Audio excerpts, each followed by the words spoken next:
Drama serial कर्ज़े जहाँ की आने वाली केस बहुत ही ज़्यादा धमाकेदार होने जा रही है, जहाँ पर दिखाया जाएगा कि किस तरह उमर ने असद को कत्ल किया था।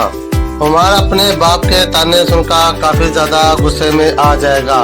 वो फैसला करेगा कि असद वाला मामला तो वो खुद ही देखेगा। उमर जिस कदर गुस्से में गया, इसके बाद कुछ भी हो सकता है और ये बात मुख्ताबर भी बहुत अच्छे से जानता है। उमर जैसे ही गुस्से से भागकर असद के पास गया है, असद और उसके दरमियान अच्छी खासी हाथापाई हो जाती है।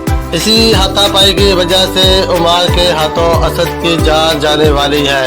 एक तरफ बेटा और एक तरफ दामाद है। दूसरी तरफ मुख्ताबर ने मौके पर पहुंचने में बहुत देर कर दी होती है। उनके मुख्ताबर के आने से पहले उमर असद को मार चुका होता है। ये बात देखकर मुख्ताबर बहुत ज़्यादा परेशान हो जाता है, क्योंकि एक तरफ तो उसका बेटा है तो दूसरी तरफ उसका दामाद है।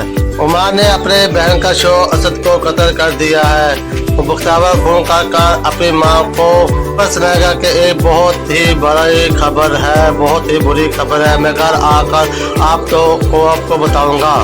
माँ बार बार इसरार करती है कि मुझे बताओ तो सही आखिर हुआ क्या है, लेकिन मुख्ताबर सिर्फ एक ही बात बोलता है कि मैं घर आकर बताऊंगा, ये बहुत ही बुरी खबर है। जिसे सुनने के बाद वो बहुत ज़्यादा परेशान हो जाती है। मुख्ताबर घर आता है तो बहुत ही ज़्यादा परेशान होता है। एक तरफ उसकी बेटी का शौहर कत्ल हो चुका होता है तो दूसरी तरफ उसका बेटा हमेशा हमेशा के लिए जेल जाने वाला है। मैं उम्मीद करता हूँ आज की वीडियो आप दोस्तों को अच्छी लगी होगी। अगर वीडियो अच्छी लगे तो हमारे चैनल को सब्सक्राइब कर लीजिए। शुक्रिया।